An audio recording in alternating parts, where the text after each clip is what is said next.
This guy is the only mage who has the ability to manipulate plants. After defeating the demons in a war, he became a hero. However, he chose to leave the Imperial Kingdom to live a slow life he dreamed of. He bought a vast piece of land but later learned it had no water. With his ability, what do you think will happen in his journey? Before I spoil too much of the fun, let's start the story. Surrounded by his favorite plants and a fluffy, whimsical life with a cute cat, that kind of peaceful existence was his dream. But here he is now working overtime. After 3 all-nighters in the office, he was heading home for the first time. He was sleeping on the train as he thought of taking care of his plants when he got home. A guard approached him, trying to wake him up because this was the last stop, but despite the guard's loud voice, he wouldn't wake up. When he opened his eyes, it clicked on him that it had been a while since he had that old dream. The coachman addressed him as a young lady from the capital and woke him up. Ricardo asked what was wrong. The coachman apologized for waking him and pointed to a huge tree trunk blocking their way. If they go to the right, there's a river, and if they go to the left, there is a cliff. It seems like they can't get through, so the coachman suggested turning back and detouring. However, they will be about 5 days late if they do that.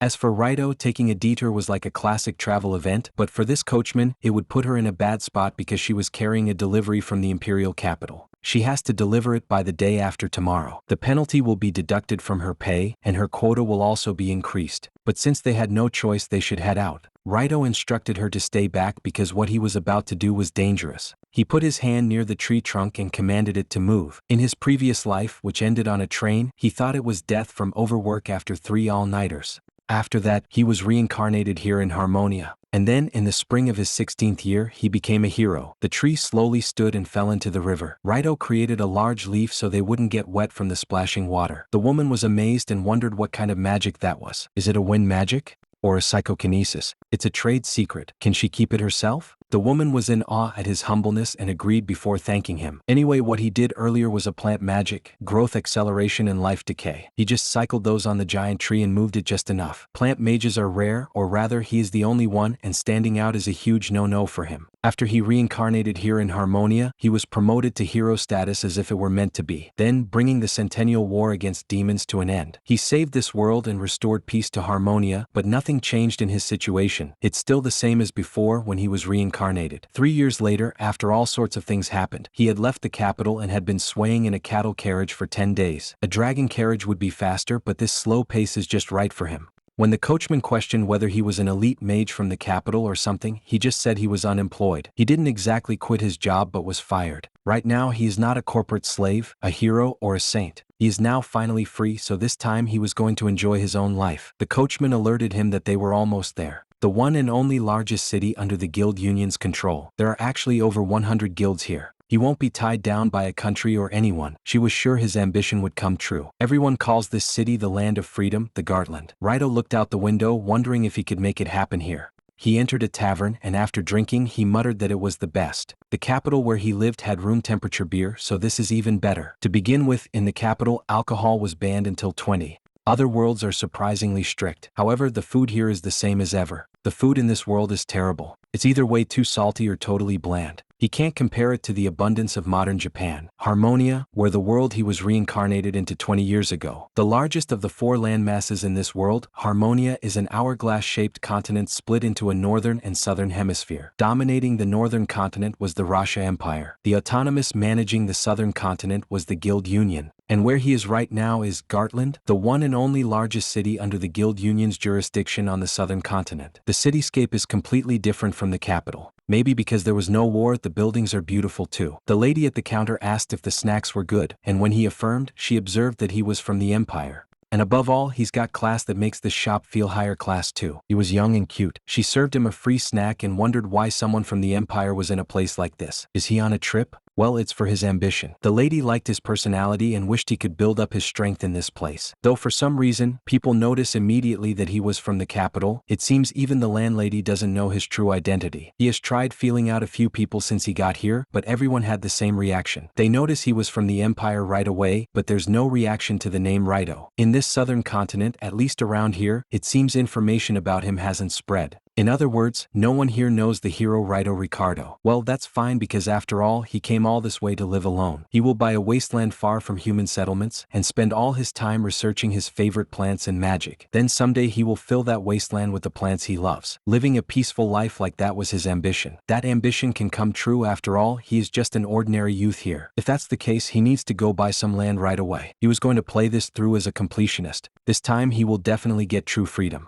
At the Land Management Bureau, the man apologized because he could not sell the land to him. His money isn't nearly enough. The place he wishes to purchase is in the middle of nowhere, but even a deserted wasteland isn't that cheap. The currency notation written here is large gold coins. Large gold coins are only used for major transactions like land, so it's no wonder Raito didn't know. One large coin is worth 10 gold coins. In other words, in terms of regular gold coins, he needs 10,000 for this land. Even if his leather pouch is stuffed with gold coins, it's not nearly enough. The man asks about his guild, and after learning he is unaffiliated, the man informs him that if he were in a guild, there might have been ways like a loan, but being unaffiliated is disadvantageous in many ways. Besides, this is a guild autonomous region. He suggested he join the guild, adding that having a big dream isn't a bad thing. Belong somewhere, get his feet on the ground, and earn a bit by bit. Raito refuses to belong to anything. He also wouldn't give up. Instead, he would go earn it. He promised to return and instructed the man to prepare the paperwork for that land. He declared he would be back by lunch break, afraid that if he doesn't hurry, a great piece of land like that might get bought by someone else. The man tried to say something, but he continued walking away. He looks at the tower clock, thinking it's a week from here by slow carriage. Still, a wasteland where not a single soul ever goes was his ideal. However, he is only 2 hours before the lunch break, so what should he do? It was a miscalculation for it to be that expensive, and he can't even take on quests here without being in a guild. Then he guessed it's time for some economic activity, something related to plants where the materials are cheap but sell for a lot. If he can land a bulk contract for something like that, the problem will be solved.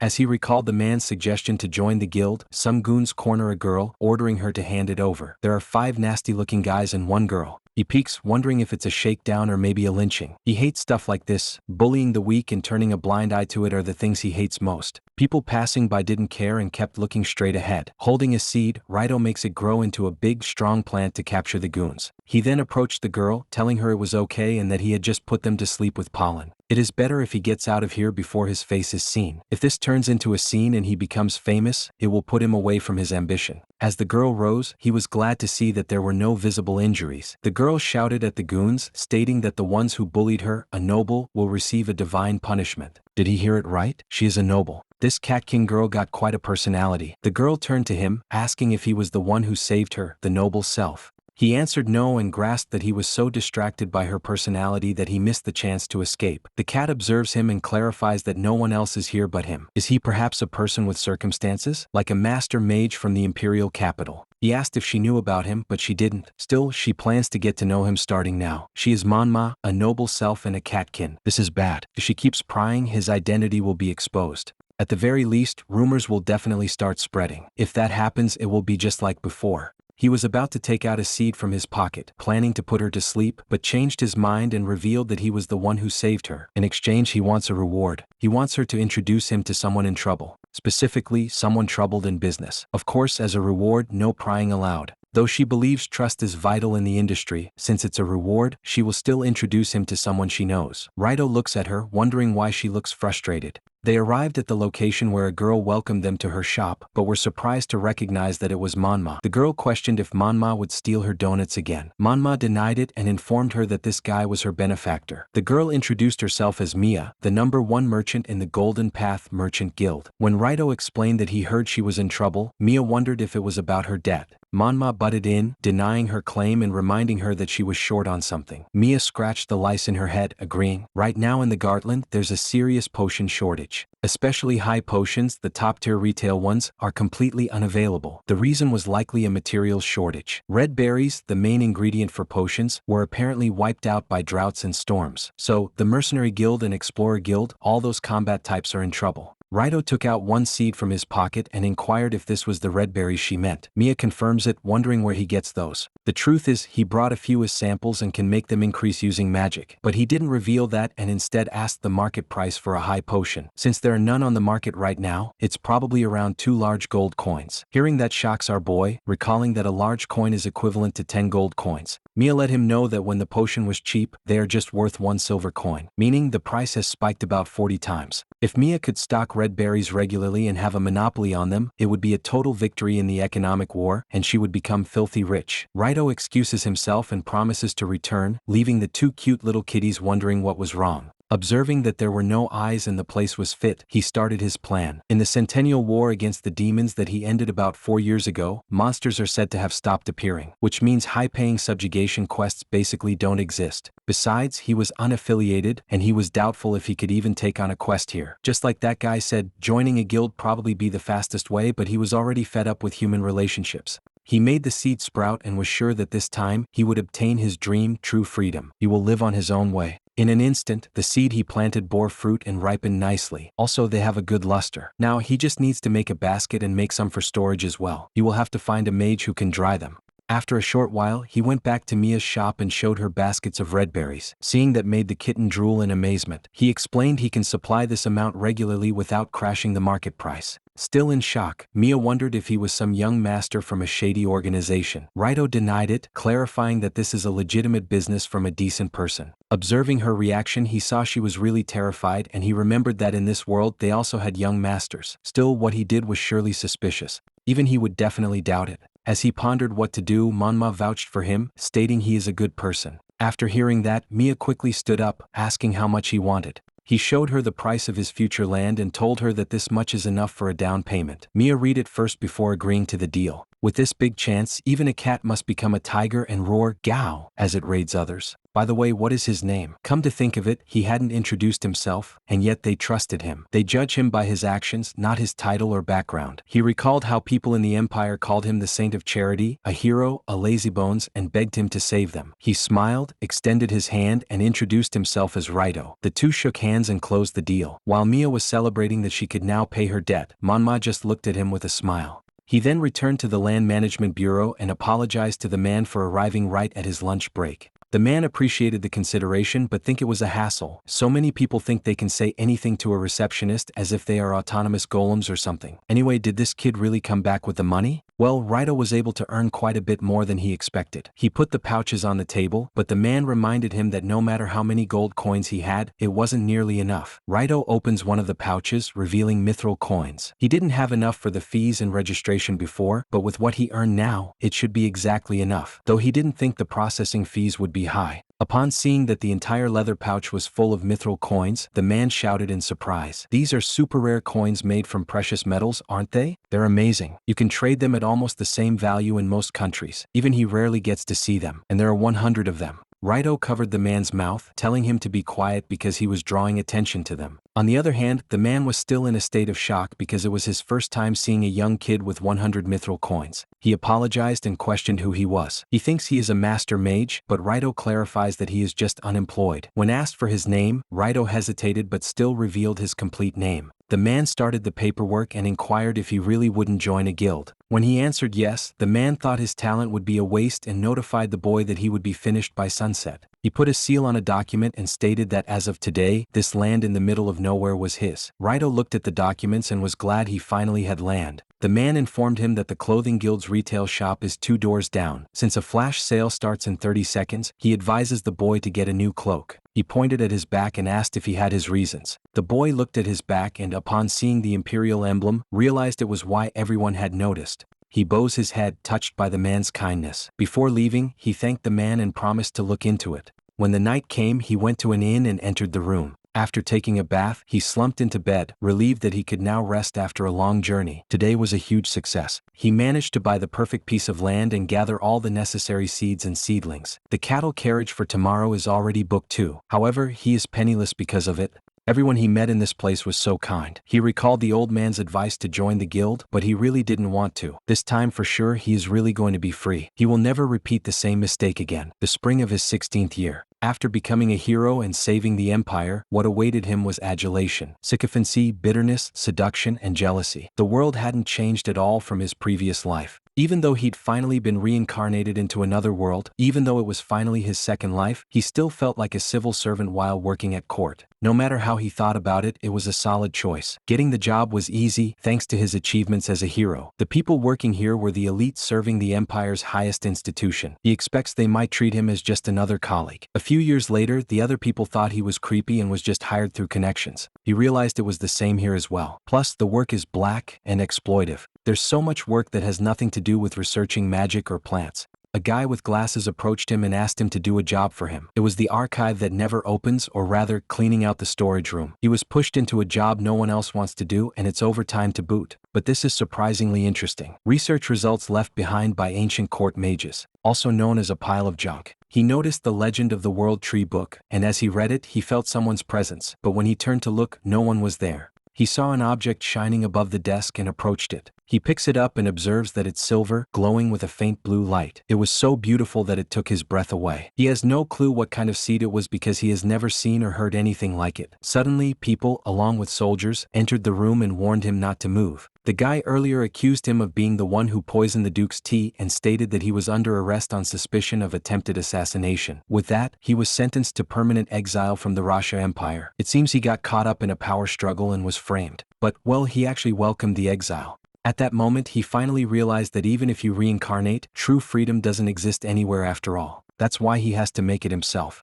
At present, after taking a bath and eating his meal, he put on his new clothes and looked at the mirror, wondering if it really suited him. He just let the shopkeeper do it for him, though. When he rode the carriage, the coachman was shocked to learn he would live in a godforsaken land. The godforsaken place is an island on land, which is why he likes it. It's flat, has a water source, and is a decent wasteland. Most importantly, it's far from human settlements. For him, it is the perfect land. So, he was fine with the way things are and doesn't have a plan to come back to the city anymore. The coachman was concerned that he would be lonely and told him to just call her if he ever wanted to come back. Both before and after reincarnation, he was always dreaming, but just dreaming is over now. First, he was going to grow plants to his heart's content. Beautiful flowers, mysterious flowers, delicious vegetables, and juicy fruits. He wants to try developing unusual flowers too, waking up in the morning and sleeping at night. His meals, of course, will be self-sufficient. He wants to live peacefully and happily like that. He wants to stay alive, that's all. He finally arrived at the location and observed that the city was no longer visible from here. As far as the eye can see, it's his world alone, his own life. Before his very eyes, freedom stretches out endlessly. He looks at the seed inside a tube, wondering what kind of flower the seed will bloom into. He sat, certain that this time he was going to enjoy his slow life. About a week ago in the imperial capital, Mia was so happy that they had a total monopoly on high potions and invited Manhwa to eat delicious food. However, Manhwa declined because she was a very busy person. After all, it's the first extra edition in a long time. Regarding the master mage from the capital, she has to get to work on the article immediately. Manhwa, the ace reporter of the Wings of the Pen Information Guild, will be chasing after a new star. Meanwhile, after Raito built a tent for himself to sleep in, he shivered in the cold as he slept. A woman glitching before him addressed him as her master, waking him up. He opened his eyes, greeted her with a good morning, and realized her gaze was the source of the cold. This woman is Nav'i, an artificial spirit. Raito wants to slip a little bit more, but Nav'i shouted at him to wake up already. When Raito inquired about her well-being, Nav'i stared at him with a piercing gaze, questioning if he intended to laugh it off with a smile. Since there was no startup request for a long time, Nav'i has manifested in emergency mode. But first of all, where on earth are they? Well, this is the land he bought. It's about a 10-day carriage ride from the Gartland. Nav'i knew Gartland was the city on the southern continent and demanded to know what really happened. Artificial spirit. In the Empire, using lost ancient magic, they're called things like semi-autonomous magical life forms. However, Nav'i is a fully autonomous type that moves by her own will, and she was very nagging. She moved closer, asking the master to spit out what exactly happened. Raito waved his hand, assuring her everything was fine. It was just a change of pace and moving house. Nav'i stared at him blankly, reminding him that she was an artificial spirit created by him. She was a doll that treated her master's orders as absolute.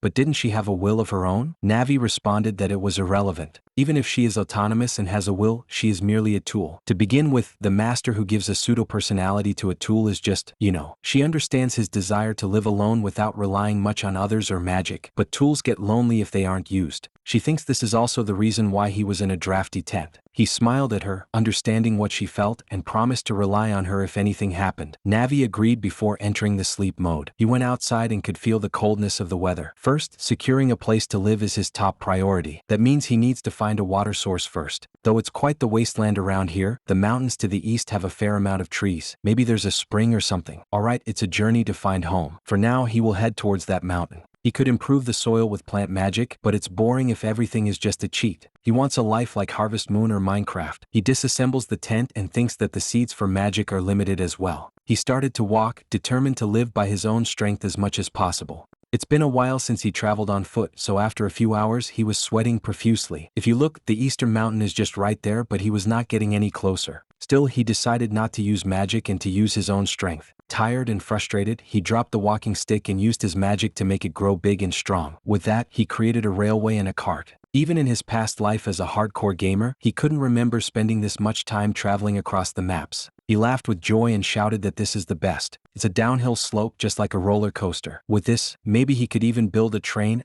line opening in another world. But hey, that excites him so much and he enjoys the speed. Maybe he should slow down? He tried to pull the brake but the stick broke. Oh no, this is bad. It's a downhill slope, so he was accelerating. On top of that, the rails end at a huge boulder. At this rate, he was going to crash and die. Left with no choice, he summoned Nav'i, who immediately mapped the area and informed her master that there was a place where landing was possible ahead. The estimated arrival at the boulder is 4 seconds. Since there is no time to make rails, he threw a seed and made it grow big and strong. The cart got broken into the air, but he landed safely on the field of flowers. Phew, that was so much fun. Nav'i was amazed that he created a cushion of flowers at the last moment and wondered if he was still alive. Raito affirmed it and thanked her for saving him. Nav'i makes it clear that thanks aren't necessary because she was just a tool. That again, the tool words. The first voice he heard after reincarnating was Nav'i. It was a typical message like in a game. He used ancient magic found in underground ruins to give that voice a body, and the result was the artificial Nav'i. He literally turned her into a tool, but he actually wanted her to be his partner. With that in mind, he told her the reason why he was in this place, and when she asked why she didn't tell her sooner, he responded that if she knew he was exiled, he'd probably spend about 3 months cursing them out. Nav'i corrected him, stating she would curse them for 12 months. Anyway, Raito didn't want her to listen to such a trivial story. Understanding he really left everything behind, Nav'i asks if he didn't feel lonely. He looked at her, then smiled and said he wasn't because he was finally free. Now that she has a general grasp of the situation, Nav'i enters sleep mode. Raito knew she was definitely angry. To keep things from ending up like this, he wanted to at least build a house before calling her. But for today it's camping in the tent again. He will do better than yesterday. Nav'i woke up and informed her master that 93% of his belongings are in pieces. Seeing the tent was broken, he ordered her to find some lodging, but the artificial spirit already entered the sleep mode. Meanwhile, a girl was peeking from the shadows. Sitting near a boulder, he counted his things and realized they were all broken. The only things that barely survived were a blanket, a staff, and the important seeds. This is more hard mode than he expected. He stood up and decided to set up here.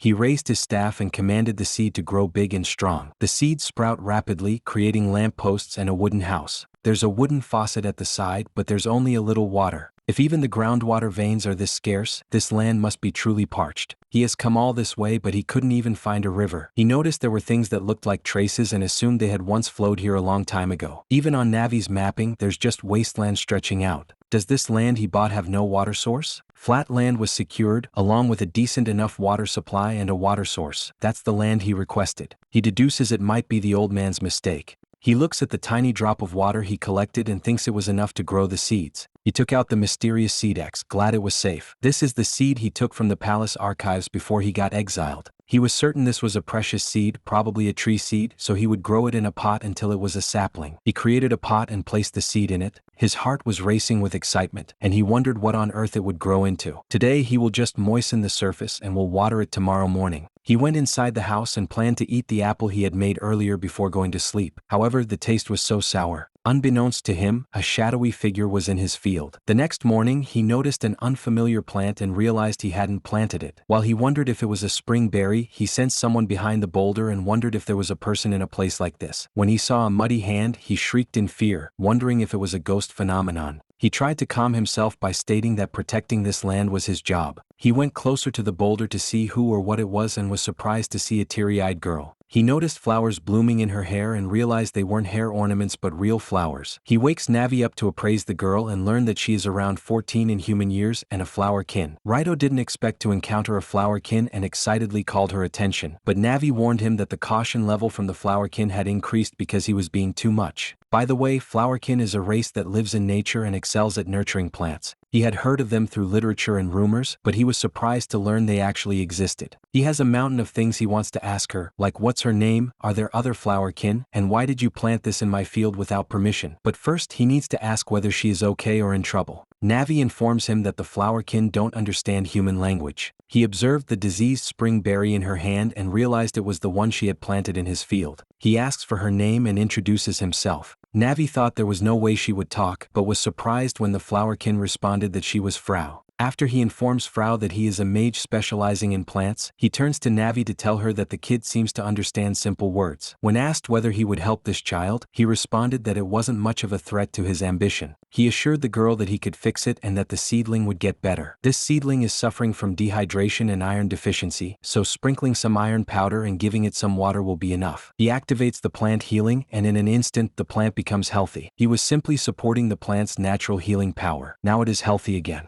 He was mesmerized by the flower in her head blooming and wondered if it was because she was happy. It is a flower he has never seen before. The girl turned to him, stammeringly said thank you, until she successfully said it with a beautiful smile. Observing his expression, Nav'i questioned if he was in trouble. As he responded that everything was fine because there was nothing he couldn't handle when it came to plants, Frau grabbed his clothes and repeatedly thanked him. Raito comprehended that she was likely backed into a corner, which is why she went as far as taking the risk of planting a diseased spring berry in his field. She must have been searching for land with even a little nutrition. All this time in this dry and wasted land. Nav'i reported that Frau's affinity towards him has increased and reminded him not to forget his ambition. That's right. His ambition is to live a fun life alone. In other words, getting too involved is strictly forbidden. She's just a stranger after all. He saw her shivering hands and recalled that the spring berry is characterized by pink fruit and tastes just like a raspberry. Like other berries, it's a raw material for potions, but its recovery effect is poor. It only makes sour juice. However, that's the case when used on the human body. A spring berry, or rather, it's a plant that heals plants. With that in mind, he questioned if Frau was by any chance trying to save a sick flowerkin. Deep in the mountains to the east, the hidden village of Flowerkin, Raito arrived with Frau. He inquires if all the flowerkin regularly drink the medicinal water made from spring berry fruit, and she confirms it. For them, spring berry medicinal water is a potion. Since the year before last, those spring berries have suffered poor harvests. Now, right from the moment the seedlings are planted, they apparently wither away. Because they can no longer make the spring berry medicine, the flowerkin who can no longer drink it have been weakening, starting with the elderly and the children. Now everyone was dying. Frau seems to be the village chief's daughter and has been desperately running around to save the village. The effect of the spring berry is plant healing. They likely suppress the diseases occurring in this environment by regularly drinking the spring berry medicine. From what he has heard, it just doesn't rain here at all. The mountains are lush, so groundwater might be flowing through, but they don't have the means to pump it up. These seedlings are also iron deficient and dehydrated.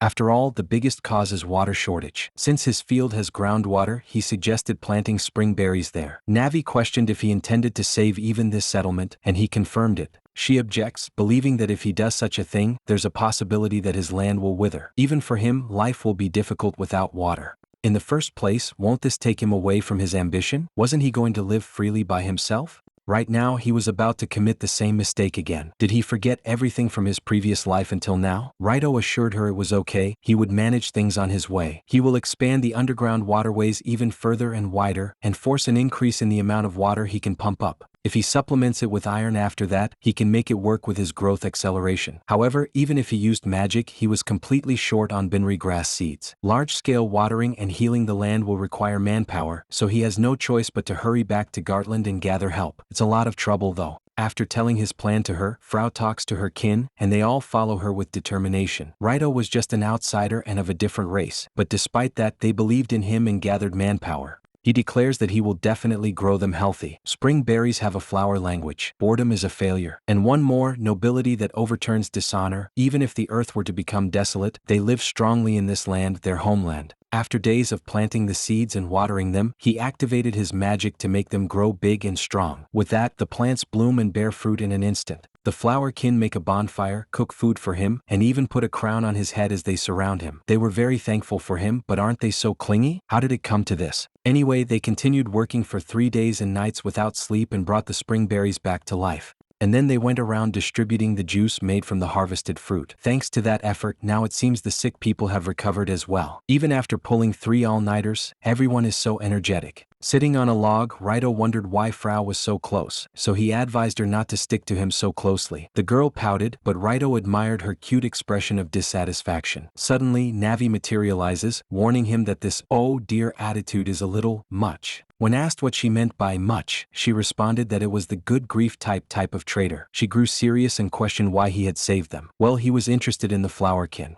After all, if you like plants, it's only natural, right? Frau stood up upon seeing the woman near the bonfire and with teary eyes ran to hug her. She is a beautiful woman who just recovered from her illness. She is Frau Mother, the chief of this flowerkin settlement. She certainly does look a lot like Frau. Nav'i looked at her master as his tears fell, muttering that he was glad he was able to help them. She seems sad as she recalls their first encounter. At first, she was just a voice, a presence only he could recognize, a voice for him. One day he started talking to the voice. The voice that was spoken to responded after a moment of confusion. Little Raito informed her that today's breakfast was delicious and asked if she knew what a rolled omelet is. When she answered no, the kid explained that you fry eggs and roll them up into a coil. He never thought it existed in this world. From then on, he and the voice began to talk about casual things like when it was raining, his training, and even during battling the monsters. One day, she was asked if she wasn't bored because she didn't have a body. Because of all their conversation from the beginning, she transformed into a human form but still artificial. However, Raito was still sad because he thought that with this ancient magic, he could give her a body. He never intended to make her a tool. At present, Nav'i expressed how always kind he was and never changed for a long time. He disagrees, clarifying that he was just a softie at best. Nav'i opposed him on helping the flower kin, but it seems she was mistaken, so she congratulated him. According to her observation, he has never been offered this many words of gratitude before. Raito looked at the flower kin who was celebrating, conversing, and crying. His chest feels warm and tight and he agrees with what she said. Still, Nav'i believes that he has a tendency to take everything on himself alone. He can use her too because she will support her. She hopes that her master can walk his own path this time and enjoy life to the fullest. He was surprised to see the usually expressionless Nav'i give a faint smile and express how she was being quite honest today. Can Nav'i get shy too? At first, Raito intended to enjoy a slow life on this land without involving others, alone, but the people he has met since coming to Gartland feel different from the others he has dealt with before, especially this flowerkin Frau, who is now pulling him to dance. In his previous life, drinking parties were a pain. He was not good at this kind of sports club energy, and being too close to others makes him uneasy. Even so, right now it's not bad, that's how he felt. After the dance, Frau, who is now holding a book, asks his name. When he said he was Raito, she shook her head, so Raito told her his full name, Raito Ricardo. She called him Lord Raito Ricardo and stated that the flowerkin wanted to work on his field. Raito told her to remove the Lord in his name and questioned if they really want to work in his field. Around that time, in Gartland, Manhwa finishes her report about a master mage from the imperial capital who arrives in the southern continent. Mia could read that it says, mysterious mage, and wondered if it was Raito. Manhwa shouted at her that no spoilers are allowed and was certain she would earn bit by leaking the scoop she made. From a distance, a woman saw a newspaper on the ground, and after reading the magazine featuring the mage who manipulates plants, she was glad she had finally found Raito. She is Adele. She crumpled the paper and promised to bring Raito back to the imperial capital. Raito quit being a hero in the court. He abandoned everything and came to this remote wasteland.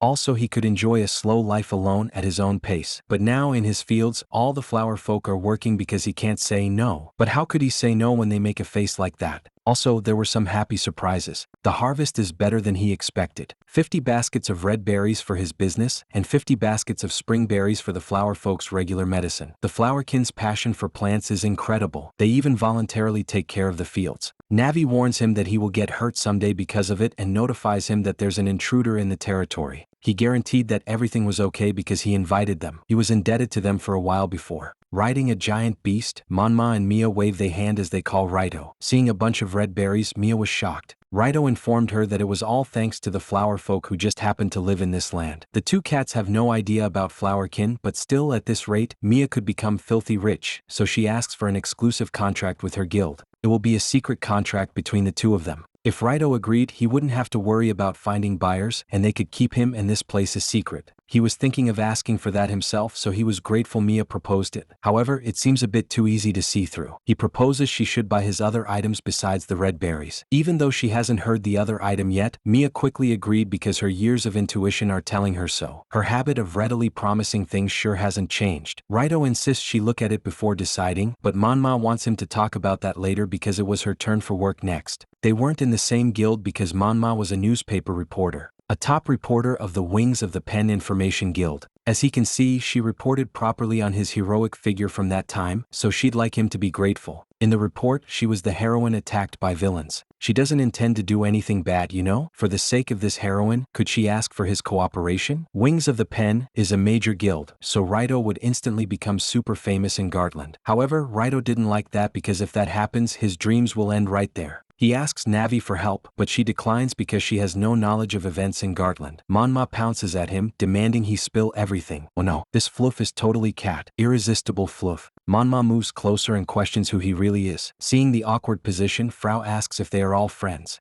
After hearing that they are business associates, Frau suggested welcoming them as companions. After smelling their favorite Matabi wine, the two quickly agreed and drank with them. Raito didn't know Flower King could make things like that and thinks that it was probably alcohol with effects similar to Matabi wine. According to Frau, it's been passed down in their clan for generations, but he didn't expect Flowerkin to be party people. Still, that helped him out. He was thankful to her because he had time to calm down and think. He stood up and informed her he would talk to the catkin. It's probably a serious talk and important business discussion. With that, he joined the two and inquired how they liked this sake. After hearing that it was delicious, he told them to drink as much as they wanted. Now things are going well. He never thought his past life's entertaining skills would come in handy. He asks if they know who made this sake, and Manhwa answers that it was him. Raito clarified that the one who made this was the flower folk, who had amazing processing skills. Besides this, the spring berry liquor and juice are also delicious. As the two were in disbelief that there were such skilled people in a place like this, Raito finally saw that this was the right time. He was about to bring out the earlier interview, but the two clung to him, demanding to spill everything. Well, to put it bluntly, he can't give out information about himself. He doesn't want anyone to know that he was here. Instead, he has some better information. He suggested scooping a famous liquor brewed in a secret region, the mysterious flower folk's secret treasure. Manhwa admitted she was certainly surprised that the flower folk really existed, but it's a bit plain. She thinks a mysterious mage saves the withering flower folk in a desolate land was way cooler. Raito could see her professionalism even when she was drunk, but he couldn't give up on his dream either. Regarding the contract from earlier, Mia already arranged the liquor and these crops to sell them in town. Raito was not in doubt that the things here have outstanding flavor. They will definitely sell and gain a reputation. If that happens, people will ask about this delicious liquor and who makes it because it's only human nature to want to know all sorts of things. He wants her to leak this information in her scoop, but to keep it vague so it can't be traced and to tease it out little by little. Manhwa let him know that rumors of uncertain authenticity won't sell for much. Still, Raito believes that it would be the case for an average reporter. But enthusiasm and courage that doesn't back down from thugs, tenacity to chase a story all the way to a remote border like this, she should be able to write them. The rumor feels real. Her article, combined with the synergy of Mia's products, will make rumors spark more rumors, and they will grow enormously among the people. The customer will drink the liquor from here, bought at Mia's shop, while eagerly awaiting her next article. People will start to say, I wish there was a village like this. I want to go there someday, surrounded by delicious food and drink, forgetting time, singing and dancing with the flower folk. I'd like to try living happily there. Intentionally keeping the full picture ambiguous and turning it into a legend is what he meant. That way all their brand will increase in value without limit.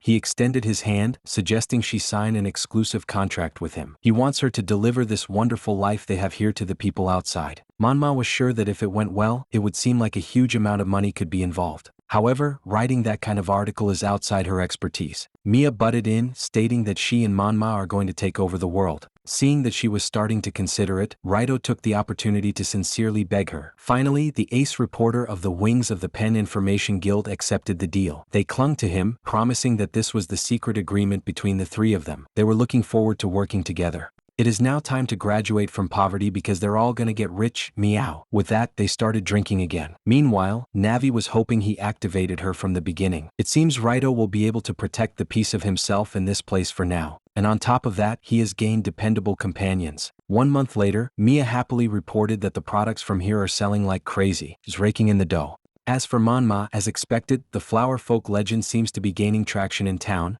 and customers are flocking to her for new information. Still, teaming up with Raito means saying goodbye to those sad days of making money one month and having no customers the next. Economic war seemed a great victory, and he was glad for the two of them. He was happy that both of them seemed to be steadily building their wealth and relieved that they kept his identity a secret as promised. For now, finances are no problem, and the foundation for running this place is set. With that, the first stage was cleared, so it's time to celebrate and have a barbecue. While these two were fighting over Matabi wine, Raito was drooling over a huge piece of meat bought directly from the butcher. An ice mage had kept it cold through the good offices of the Transport Guild Rats formation. He also has a deluxe barbecue set purchased from Mia, a homemade herb salt, and skewers made from binri grass with enhanced fire resistance. He started by chopping the meat into bite-sized pieces, putting it on a skewer, sprinkling on some salt, and then placing it on the grill. Since catkin can't have onions or garlic, he makes a separate barbecue for them. However, he didn't know that their weakness to onions and garlic was a guarded secret. He then gave the vegetable skewer to the flowerkin and thanked Nav'i for the info. Since everyone has their share, it is now time to eat. Suddenly, Raito froze and dropped to his knees, making everyone worried and asking whether the meat was poisoned. Raito clenched his fist before shouting that it was delicious. What the meow? He almost made everyone cry with the reaction, you know. Raito begs them to stop crying, promising never do it again. The cats approached him and asked for the name of this land, since it's inconvenient to call it by anything else. Frau and the others also wanted to know, so he thought deeply about it, looked around, and named it Tujen Village. Everyone loves that cool name. Besides, it's a word from his home country. He never could have imagined this in his old self. In a remote wasteland far, far away from people in the past, using plants he grew himself, having a barbecue from midday on for some reason, together with lots of people. It's clearly different from the life he'd dreamed of. Even so, for him now, this place was like the utopia he had dreamed of. But when night came, he realized being alone was still better. Just look at these creatures. Anyway, there is an intruder, but this time it's not Raito's guest. It's a beast-type monster with a hostile reaction. 100 years ago, underground ruins suddenly appeared in the northern continent of the Russia Empire. Due to the massive number of monsters surging forth from them, the empire fell into a state of war. To prevent the monster invasion, the southern continent built a huge wall on the landmass that connects the upper southern continent in a long, thin strip. Thus, with the great monster outbreak as a turning point, the only bridge between the north and the south was sealed and restricted. In other words, there should be almost no monsters in the southern continent. But why is there a monster in a place like this? Perhaps a discrepancy between established theory and the actual situation. After all, the northern and southern continents have been effectively cut off from each other. The intruder monster is only one, and it's at an intermediate level, leaning towards the advanced level. The required military strength varies greatly depending on a monster's danger level. The lower class needs a general military force, the intermediate class needs a mage, and the advanced class needs a considerable force, including a mage platoon. When asked if they should retreat, he answered no. In the Empire, he fought almost alone against special class monsters. He'd like to deal with it quickly, but evacuating everyone comes first. The three suddenly woke up when the beast was almost near and wondered if they were too drunk to see a ghost. The monster roared at them, so he immediately instructed Nav'i to evacuate everyone. He was reluctant to scatter this plant on cultivated land, but he had no choice. He created a combat-specialized binri grass and made it grow faster. Thus, he managed to halt it for a moment. Frau called her kin's attention, and they swiftly ran to help. With their coordination, the flower folk is like a veteran group. The other put some liquid in their mouth before spitting it at the monster. The monster slowly drops its body to the floor before finally collapsing. The method they used was to intoxicate the monster using the Matatabi wine. Nav'i was surprised they suppressed it in a matter of minutes and suggested disposing of the monster while they had a chance. Raito agreed and thinks that the imperial method would be safest. If they leave it be, it might attack again. In the Empire, the basic approach to monsters is elimination. But seeing these flowerkin trying to carry the heavy monster, he wondered if they were trying to send it back to the eastern mountains even though they were attacked. Well, it was because this monster cat protects the fields. It usually drives away animals that eat and damage the nuts and crops. They give it alcohol as thanks. Today it was probably attracted by the meat and was hungry. He was surprised to learn that the path of coexistence existed in this place. As for him, the only option he had inside him was elimination because it was trying to invade. He only knew the way of being alone. Nav'i sighed and questioned if it wasn't that from now on. She told him they were counting on him, the village chief.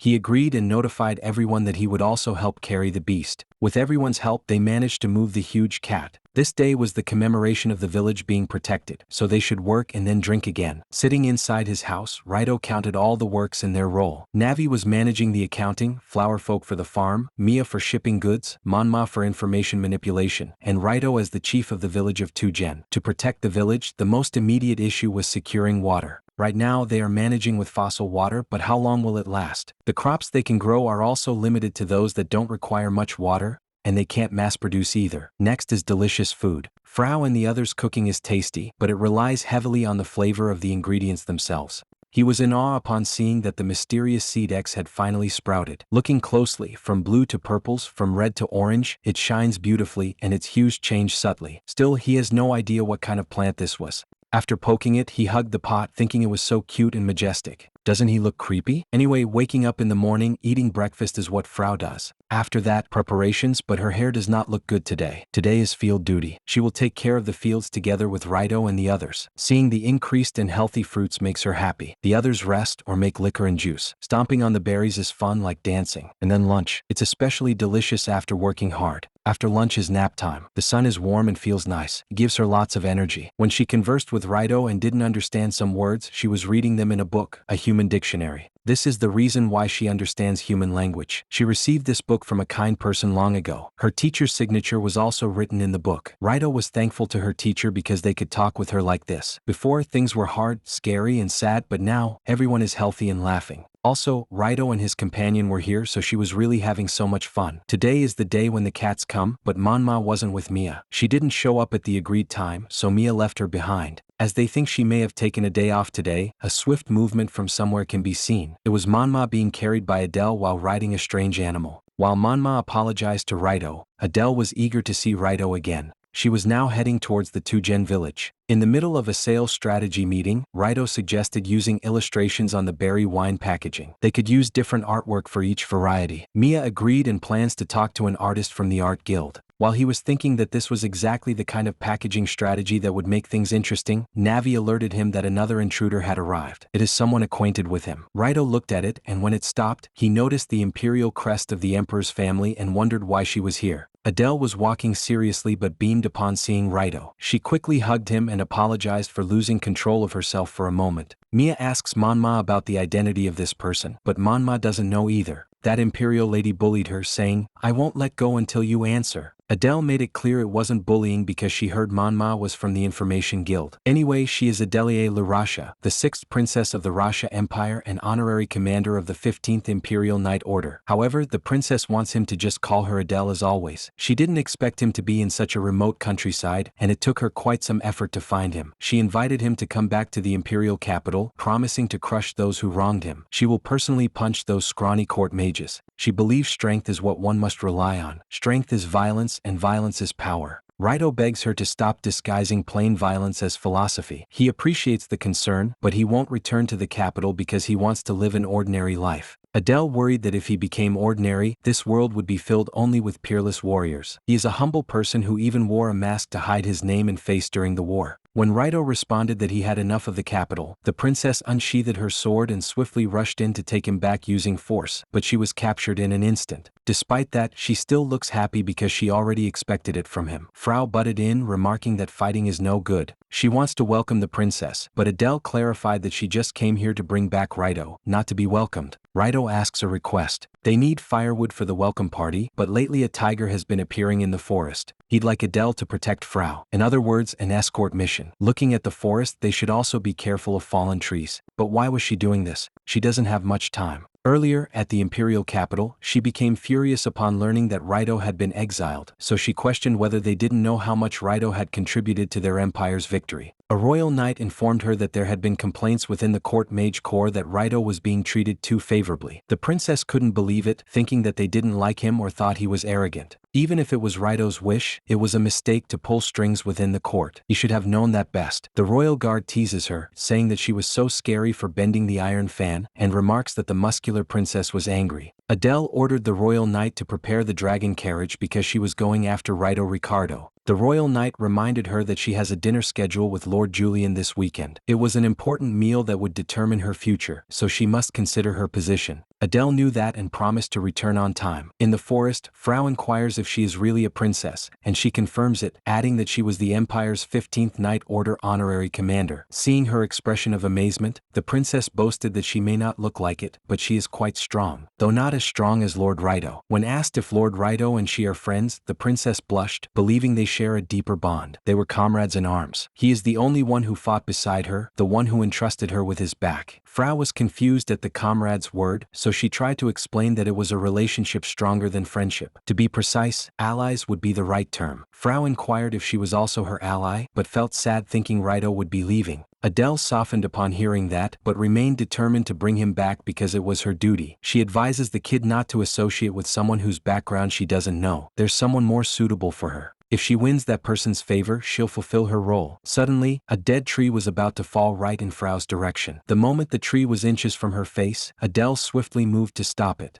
After a while they return with that big tree. Since they were supposed to gather firewood, the princess split the firewood using only her bare hands. Raito already expected it from her, believing that even after the war she would never stop training and would always be hardworking. As Frau tried to split the small branches but couldn't, Raito hoped Adele could come to like this village too. When night fell, Frau handed her some barbecue but she refused it. She brought portable rations from the capital, and her meals are nutritionally managed. When informed that it was delicious, she observed that it looked high in fat, but since the smell was good, she tried a bite and was in awe upon realizing how delicious it was. Frau was glad to see she liked it and was thankful she saved her earlier. The princess told her it was nothing but still welcomed her with a smile. Raito arrived, asking if this kind of life isn't so bad. She agreed, adding that she never heard words of gratitude. Neither was Raito. That's why the scenery here feels even more beautiful. Adele apologized, thinking that the reason he felt suffocated at court was probably because of her. There are those who believe her closeness with him was inappropriate, but from now on she will not allow such foolishness. She will create an environment where he feels comfortable. Thus, she bowed and begged him to return to the empire. Losing his talent would be equivalent to losing 100 years of imperial history. He is not someone who belongs in a place like this. Raito questioned if those were the words of Princess Adele. In response, she stated she was born a princess. If she does not continue accomplishing meaningful things, she cannot remain a knight. Still, Raito was firm in his decision not to return to the capital. Watching plants slowly grow, gathering firewood absent-mindedly, and living slowly within nature is what he likes. But he was still thankful to her for coming to take him back. Adele wiped her tears before bowing in understanding. She will be leaving tomorrow morning, but she hasn't given up. She will come again and vow to bring him back to the capital. Raito smiled in agreement, inviting her to have another barbecue together. Well, she will do that as soon as she finishes her business. For now, she couldn't stay longer because she has obligations she cannot postpone. Raito called it a night and instructed everyone to clean up. Though embarrassed to see that there is only one house, Adele didn't mind staying in the same place as him. She sleeps quite properly, so she won't be a bother. Regarding that, Raito was thinking of building a guest cottage, so he used his power to create another house. With that, everyone lay on their bed to go to sleep. Raito woke up upon hearing a sound and wondered if it was already early in the morning. However, it is still the middle of the night, yet the princess already left the place. Meanwhile, the beast cat sat near a glowing lake as if guarding it. At the imperial capital, a nobleman explains that the key is how skillfully they use the common people. They raise taxes to their limits and use debt as leverage. That way they're no different from tools. My territory is mine to command as I wish. That is the Craig family way. The man besides the princess praises his words, adding that how they use the foolish masses is where their true skill shows. Before leaving, the man reminded her that he was looking forward to her reply. When the carriage left, her companion suggested making a quick decision, since that man held a particularly important position within the empire. Strictly speaking, it is the Craig territory he governs. His ability, status, loyalty, and boastful speech about how great and superior he is were so ridiculous from Adele's point of view. She submerged into the water, wondering if Tujen village was fun. At the village, Frau wanted to confess something. She admitted she told Lady Adele that she would be sad if Lord Raito disappeared. Raito informed her that Adele didn't mind what she said, but she still needed to apologize because if she didn't put it into words, what she was thinking wouldn't be conveyed, especially to humans. But isn't it already too late because Lady Adele has already returned home? Well, a notice arrived this morning and it should be about time. At that moment, the princess arrived riding a dragon carriage as she waved her hand. Now that she returns, she wants Raito to come with her to the imperial capital. Nav'i and Raito were confused because it was only a week. Even with an express dragon carriage, a round trip should take about 8 days. Well, Adele's partner was special, and while at rest, she runs herself. Though confused how that even works, he was happy she came. She handed her a bouquet of flowers as a small token of appreciation. Adele was surprised after seeing that but fell after. Knowing she tends to overdo things, Raito put her to sleep with pollen. When she wakes up, he wants Frau to accompany her and talk with her. The flowerkin agreed, so he walked towards the kitchen to prepare something for dinner. Amidst the chaos, Adele admired the mage in front of her and vowed to become like this mage. She trains hard, eats a lot, and passes the Imperial Knight entrance examination. She is the first princess in history to become a knight. One day, in a slam, she assured everyone they would protect them no matter what, but they responded that monsters won't come to a remote place like this. They doubt a knight woman could protect the town. They called her a tomboy and, observing that she has a cute face, offered to take care of her in a not-so-good way. On the other hand, Raito, who had bruises, assured her he could handle it now. Adele always tries to be strong and is stronger than anyone. At the imperial capital, her brother questioned how long she would keep playing a knight, reminding her that the war was already over. She's had her fill, hasn't she? Even if it's a minor knight order, he arranged for her to be an honorary captain. There's a good marriage proposal, so it's time to make use of that hollow reputation. When she woke up, she gasped and noticed that the sun was still high. She notices the flower to the side and thinks Raito was being considerate. In other words, he was telling her to rest. However, she can't settle down, so it's time for training. Since she was at it, she would gather firewood. Winter will be here soon, so there is no harm in having extra food. She knew this was avoidance. She ran away, which is an unbecoming act for a knight. However, even if she doesn't return to the imperial capital, there should be no real issue. And in truth, she herself does not wish to return. That is what pains her. She senses someone was watching her, but upon seeing no one, she brushes it off as her imagination. Frau, who seems tired, asks if she is okay now. Adele flexed her muscle, signaling that she was perfectly fine. She noticed the kid's sad expression and assured her that she had no intention of taking Raito back with her today. She had such a good time here. That's why she has ended up coming back again. She would almost like to live here herself. Suddenly, the earth shook, and upon seeing that it was Raito's magic light, she quickly rushed back to check if something happened in the village. In the village, the tiger was destroying the houses. Compared to last time, its magic increased and became stronger. It attacks everything in the village, and to protect the flower folk who are now fighting it, Raito uses his magic to bind the other in his plant to dodge the assault, and at the same time, wraps its arm using the stem to halt its movements momentarily. He doesn't have any seed strong enough to capture it as it is now. All he has are seeds meant to kill, but he doesn't want to use them. He asks if the flower folk have matatabi liquor, but they don't have any. Nav'i reported that there is a water shortage. Recently, even the matatabi liquor portion has been redirected to berry liquor for shipment. As he wondered if this was his fault, Adele arrived to assist him, but he instructed her not to kill it. She must help the flower folk retreat first.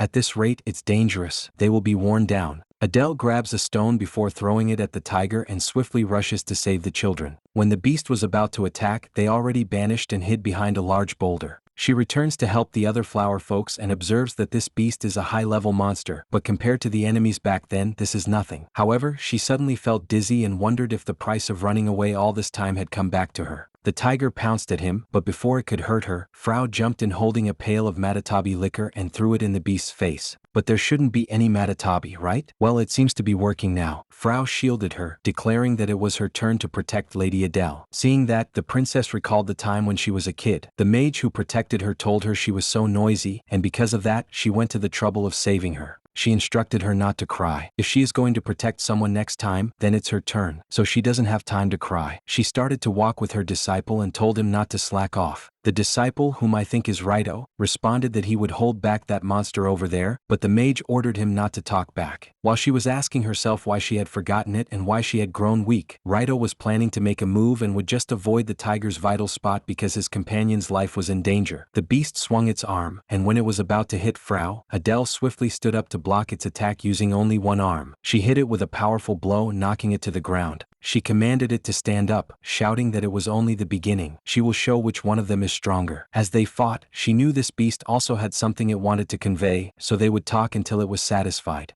Even though she is a woman, even though she is a princess, she asks if it's just a game and tells the tiger it is weak. She recognizes that this feeling is anger. Anger at herself for losing sight of who she was over trivial noise. She dashed under the tiger before punching it hard and declared that she was a knight who protects people. She was done with being a princess who was only protected. She then grabs its tail and slams it to the ground. Witnessing that shocked everyone. Raito just said the tiger was dangerous, but in ultra-close-range combat, there is no one who can defeat Adele because she is stronger than anyone. Frau apologized for thinking she would take Raito away. She was mean because of that. But if Raito wants to return, Adele may take him. They receive so much from him, so it's now their turn to try their best. Adele was certain this village was a wonderful place that perfectly suited Raito. He smiled more genuinely here than he ever did in the imperial capital. If he can live happily, that alone makes her happy. So from now on, Frau must take care of Raito and Tujen village. Also, can she visit sometimes? Frau welcomed her, but Adele told her not to include lady. Just Adele is fine. They're comrades in arms, right? Frau happily agreed, but still included lady. On the other hand, Raito watched them with a smile. The next morning, Adele thanked Frau for everything and respectfully thanked Raito for his contribution to the Russia Empire's forces against the demon war. She apologized for her many discourtesies in Tujen village. She understood that he could not be happy in the imperial capital, and that coming here herself was presumptuous. It was all the foolishness born of her weakness and naivety. Even so, she did not want to part without properly saying goodbye. Raito also apologized, but she understands his situation. For now they will part. From now on, she will walk her own path and wish fortune may favor him in battle. Raito thanked her and told her that if she gets tired, she can come by to relax anytime. She started to cry and promised to visit many times again. Thus, she said goodbye and left the place with her dragon carriage. She chose to continue fighting, facing even what she cannot do head-on. She is strong, but he cannot run away either because it is his duty to protect this village. This tiger, this water shortage, he needs to solve these quickly. He looked at the mountain and wondered if something was there. He notices Frau staring into the distance and wonders whether she likes seeing the outside world. She flinched and responded, just a little. Since Raito has business in town, he invited her to come with him. At the Russia Empire in the Craig territory, a message arrived from Princess Adele. Julian Craig questioned whether she had accepted the marriage, given that she had made him wait longer than necessary. Well, in summary, she refuses. The assistant showed him the letter with "I refuse" written in very large letters. Meanwhile, after Adele's bird messenger returns, she stretches her arms and feels refreshed. At the Tujen village, they planted spring berries, red berries, and black berries, and grew crops that don't require much water, such as potatoes, turnips, grapes, and the like. Today it is time to plant the mysterious seed X in the ground. The mysterious seed became a mysterious sprout, then a mysterious seedling, and today it goes into the ground. Honestly, it's nerve-wracking. Everything about it is an unknown plant. As expected of him, this month's income from red berries, crops, mountain sake juice, and such has easily surpassed what he earned as a court mage. It's fair to say Tujen village's start has been more than smooth. They've been blessed in many ways except for the serious water shortage. After all, it hasn't rained once since he arrived, which is clearly abnormal. This one grows very quickly, so he had to move up the timing for planting it in the ground. For now, they need to resolve the water problem as soon as possible. For that, they're heading to town to gather supplies and investigate the surrounding area. Before leaving, Frau's mother advised her to be careful. After that, she went outside and rode the carriage with Nav'i, May, and Raito to go to the Avro town. When night came and they stopped to rest, she read the book, looking nervous. When she parted with Adele, her eyes were clearly turned toward the outside world. The next morning they arrived at the town, and Mia separated from them. They stopped by in a plant shop and observed that there is more variety here than they expected. One of the plants has a wonderful scent and is popular as a perfume substitute. There were many plants he knew and even flowers he had never seen. Frau, watching him from a distance, chuckled. She finally felt a bit relaxed now. Raito informed her that this world isn't made up of only bad people. He only remembered that recently himself. After some shopping, it is almost time for their appointment, but someone has been tailing them since this morning. With Navi's help using the mapping, they run with her instruction, and after turning a corner, they jump and capture the person who is following them. It was Manhwa and a new character. After a while, Mia apologized, informing him that this girl is Dias from the art guild, the goddess's paintbrush. She asked her to have an artist draw the bottle labels, but she said she won't decide whether to draw it or not until she observes the model's real face first. Dias agreed to draw it, but demanded that the hood be removed. If the model doesn't take off the hood, she won't draw it. When Frau removed her hood, Dias was in awe and quickly sat behind the canvas to start drawing. She drew Frau with a smile, and after a while she finally finished it, while the two cats already fallen asleep, waiting. Frau was amazed at the result and thanked her. Ever since Dias read about flowerkin in a picture book as a child, she has always wanted to meet her kind. Well then, it is now time to move to block printing. After that, they rode a carriage to head back to the village. Frau was really glad she came with him because she had so much fun. Nav'i reported that she has increased precision and remapped the 1 kilometer diameter area between Tujen village and the town they just visited. As a result, vegetation gradually decreases about 20 kilometers from the town, and at 30 kilometers, it completely disappears. In other words, only the 20-kilometer radius around Tujen village is completely dried out. It's far unnatural. In the town of Avaro, which they just visited, there were no signs of water shortage. It's as if only the area around Tujen village is unnatural. It looks like the water is avoiding it. Come to think of it, the old plant shop owner mentioned something. He said he heard it from his great-grandfather that the area used to be surrounded by greenery, but at some point, the water began to avoid the land. If the sea is about 30 kilometers west of Tujen village, even with his magic, that distance is beyond what he can handle. For now, they've stocked up on everything they need. They will try every possible countermeasure they can think of. 1 month later, at the imperial capital, not only Frau's bottles, but even the bonus labels they had made are popular with Mia and the others. If they released different varieties, they could make even more money. Label marketing was indeed a success thanks to Raito. Meanwhile, a man ordered his assistant to investigate the cat. Chapters end at 9. Thank you for watching, guys. I hope you love this manga. Have a good day.